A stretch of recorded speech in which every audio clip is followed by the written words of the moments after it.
Hello everyone, this is Shane Kanto here for the Wasteland reviewer page to review the remake of The Magnificent Seven, directed by Antoine Fuqua. And Antoine Fuqua does an amazing job with this film.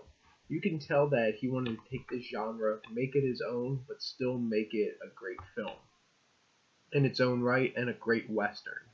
Now, Fuqua brings great intensity. There's moments in this film where I was sitting on the edge of my seat and felt really affected by what was going on in the film. I got goosebumps at certain points with some of the shots between him and Mauro Fioroni, who did the cinematography for this film.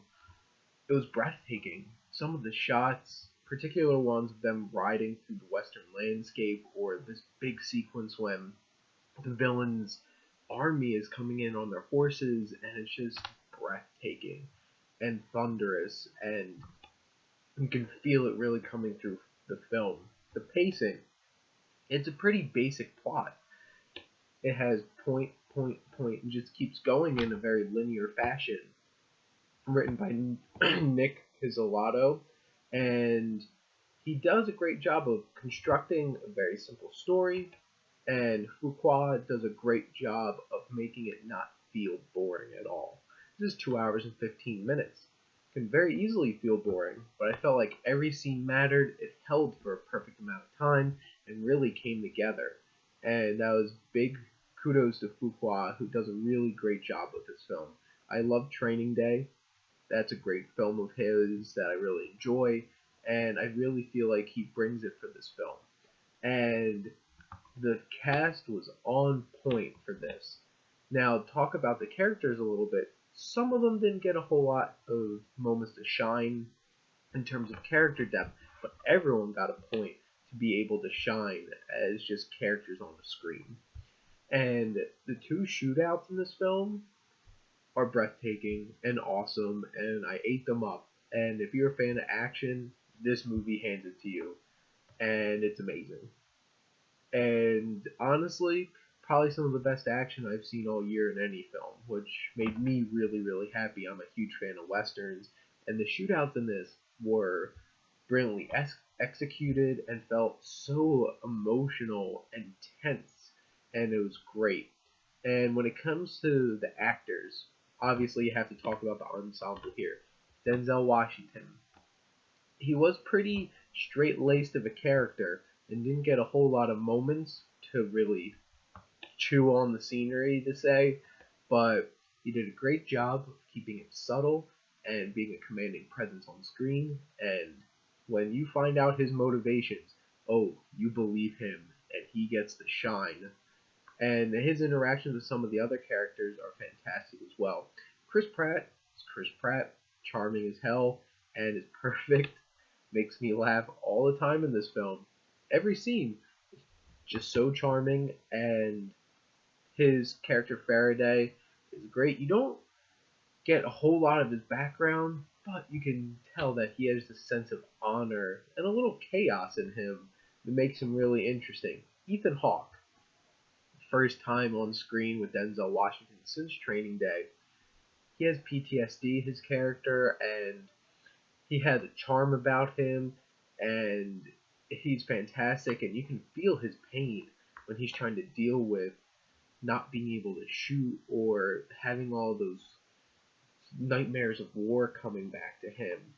And my favorite character in this film was Jack Horn, played by Vincent D'Onofrio, and he was a giant bear of a man, and he had a high-pitched voice, but he looked like he could snap at any moment, and he was just so enjoyable the whole film.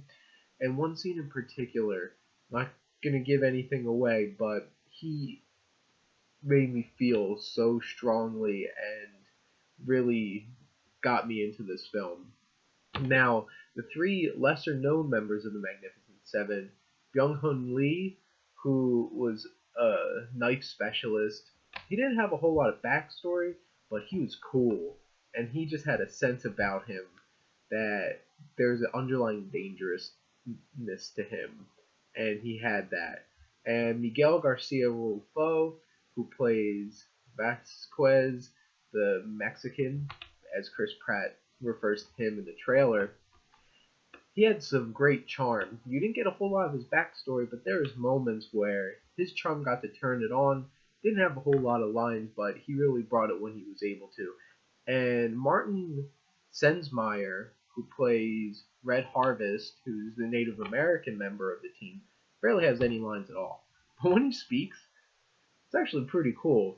And him and Jack Horn, Vince D'Onofrio's character, who used to scout Native Americans for a living, they have some underlying tension there that I really liked. Now, talk about scene chewing and it's just dripping with disgusting malice is Peter Sarsgaard as the villain here. And this is an old school kind of western where you could tell the villain's just gonna be straight up evil, and he was straight up evil, and he was disgustingly straight up evil, and he did a really good job of being intimidating on the outside, but really slimy and disgusting on the inside, and you could tell he's some guy who needs to get taken down. Now, it was very interesting because I've seen the original. It deals with many different themes than this one, actually. The original, most of the guys were pretty bad dudes. And that was a big theme with them trying to deal with townspeople and them trusting them. This is very different. They trust them right away. This is more about getting a ragtag bunch of misfits together to protect this town. And it deals with different things and more personal vendettas, actually. And that's what I liked about it as well, is that it wasn't a remake that just tried to retread. It treaded its own path and had a different feel than the original. Now, special thanks and recognition to James Horner, who died and very recently, and this was one of his last scores, and it was absolutely amazing. Music was fantastic. So happy because I'm a huge fan of westerns, and western themes are really important. It's fantastic, and a little nod to the original music during the credits made me so happy. I'm gonna give this film honestly an A, and might be a little biased. It does have its flaws, but honestly, this was a great time at the movies. Please go out and check this out. You won't regret it.